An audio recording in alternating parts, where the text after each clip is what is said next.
Bonjour, bienvenue dans ma cuisine. Il fallait une présentation un petit peu originale et décalée, donc voilà, je vous propose ma cuisine. D'abord parce que la cuisine c'est un lieu de grande philosophie, hein. Héraclite disait à ceux qui venaient le voir se chauffer près de son poêle, venez entrer. Les dieux sont aussi dans la cuisine. Façon de dire que finalement il y a rien qui résiste à la pensée et à l'analyse. Il n'y a pas de sujet mineur, hein, il n'y a pas de réflexion mineure.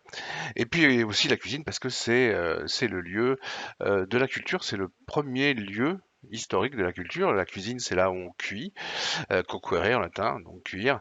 Et le passage du cru au cuit, eh bien, c'est sans doute ça, le passage d'un état de nature plus ou moins fantasmé à la réalité de la culture. Alors ça tombe bien, je suis là pour vous parler de culture générale, même si l'expression aujourd'hui n'existe presque plus, on la trouve encore dans quelques concours, mais on essaye d'éviter, hein, par des périphrases, on va parler d'une composition portant sur un sujet général ou portant sur une question d'ordre général, etc., etc.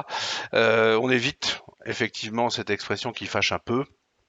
Il y a plein de raisons pour ça, enfin c'est pas forcément très intéressant. Mais enfin bon bref, ça correspond à une dissertation, c'est à cette dissertation qu'il va falloir vous préparer, et cette dissertation donc est supposée porter sur, je cite donc, un sujet d'ordre général. Alors qu'est-ce que ça signifie?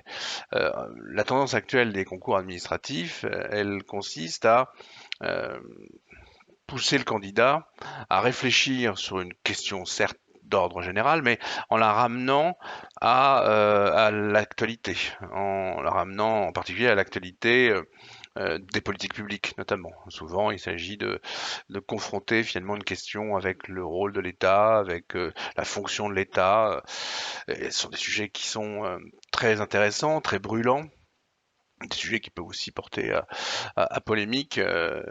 Bon, donc c'est dans ce cadre-là que vous allez donc devoir composer. Alors composer, ça suppose de faire un plan, d'organiser une réflexion, hein. Enfin ça c'est de la méthodologie classique, vous connaissez bien comment faire. Maintenant c'est vrai qu'il y a une difficulté par rapport à ces questions d'ordre général, hein. Je le disais, on prend un thème, l'école, et puis on interroge effectivement l'école aujourd'hui, on prend une notion, la notion de démocratie, par exemple, ou l'idée de république, ou l'idée d'égalité des chances, enfin, que sais-je. Et puis, on vous demande de confronter cette idée, ce thème, à une évolution, alors non pas historique, hein, ça c'était la culture générale euh, de l'ancien monde, hein, la culture générale il y a une vingtaine d'années, où là, effectivement, le cadre historique était très impressionnant, hein. On partait en général du milieu du 18e pour aller jusqu'à nos jours. Là, on réduit au monde contemporain. Le monde contemporain, c'est le monde de notre époque, hein, contemporain, cum tempus. Nous sommes du même temps. Donc, c'est le monde contemporain, c'est donc une actualité plus ou moins brûlante. Grosso modo, on va partir, ça dépend des sujets, mais on peut partir du début du XXe siècle ou du lendemain effectivement du second conflit mondial jusqu'à aujourd'hui pour saisir donc une évolution, pour saisir effectivement des questions qui ont surgi à l'occasion de tel ou tel événement et dont la modernité est évidemment patente. Donc c'est vrai que ça suppose dans la préparation une très grande attention à cette actualité, une très grande attention à l'histoire proche, hein, l'histoire contemporaine. Mais pas que. Et c'est là où cette série de 25 heures d'introduction finalement à ce qu'on appelait autrefois la culture générale que je vous propose pour l'ISP, c'est là où effectivement cette série va jouer son rôle parce que évidemment il ne s'agit pas de vous proposer une veille d'actualité qui serait forcément dépassée sitôt que enregistrée, hein. Ça n'a pas beaucoup de sens. En revanche, c'est vrai que nous avons essayé de regarder les sujets qui sont les sujets traditionnels, donc de la réflexion sur le monde contemporain, comprendre et connaître le monde d'aujourd'hui.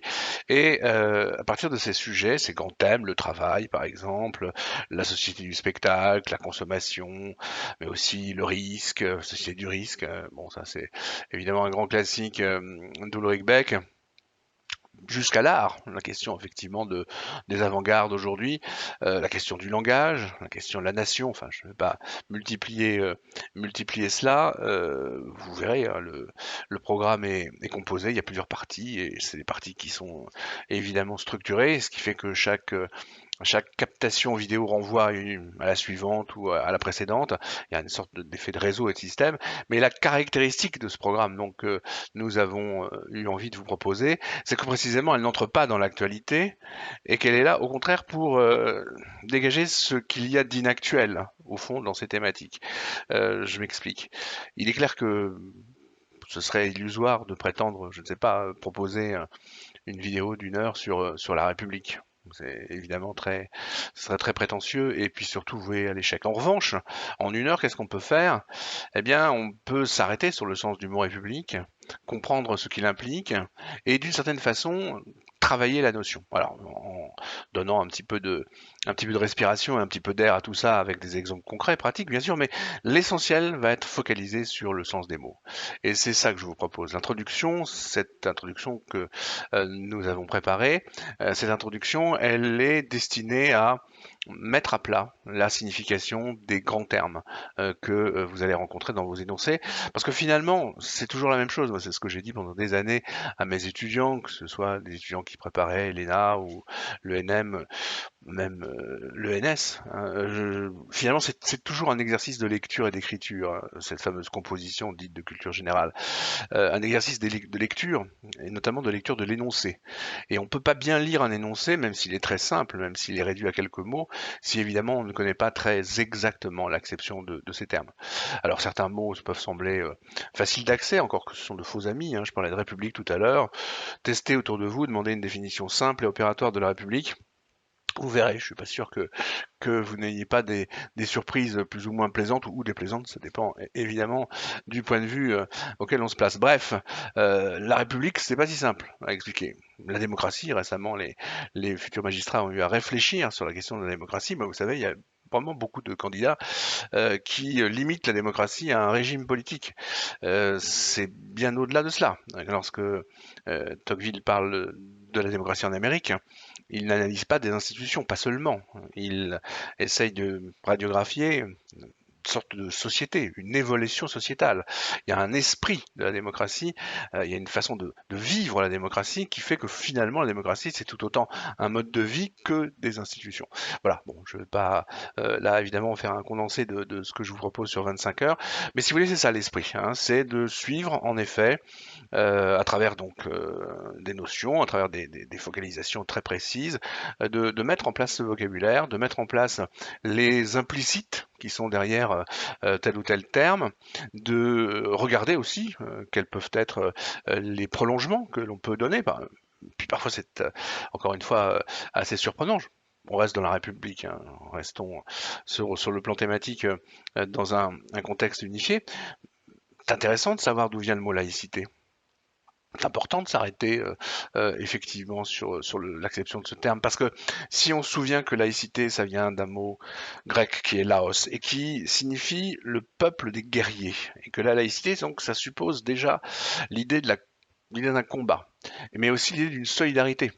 Une armée, c'est un lieu où les guerriers ne discutent pas la décision stratégique du chef, du commandant. Qui dit l'armée dit l'ordre, la subordination, une certaine forme de discipline et une certaine forme effectivement de renoncement à la discussion.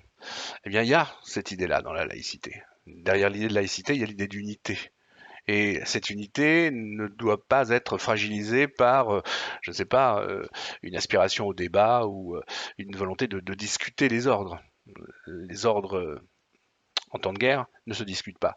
Eh bien, dans le cadre de la laïcité, il y a quelque chose d'assez disciplinaire, il y a quelque chose qui peut être jugé contraignant, même qu'on peut vouloir combattre. Hein. Après tout, rien n'est évident. Mais vous voyez que l'étymologie grecque n'est pas simplement ici un effet d'érudition, c'est aussi une façon d'entrer dans la compréhension profonde, intime d'une notion de laïcité que la copie ira ensuite interroger dans l'actualité immédiate et dans les prolongements que on peut lui donner aujourd'hui. Voilà, bon, en quelques mots, hein, l'esprit dans lequel nous avons travaillé pour construire ces vidéos qui sont donc des vidéos qui s'ouvrent, se proposent de vous ouvrir effectivement donc surtout des significations, des réseaux de significations, des réseaux de sens, de renvoyer à la vérité de l'origine, c'est ce que veut dire le mot étymologie d'ailleurs, et puis pour pouvoir donner ensuite matière à construire une vraie problématique qui, elle, bien sûr, évidemment,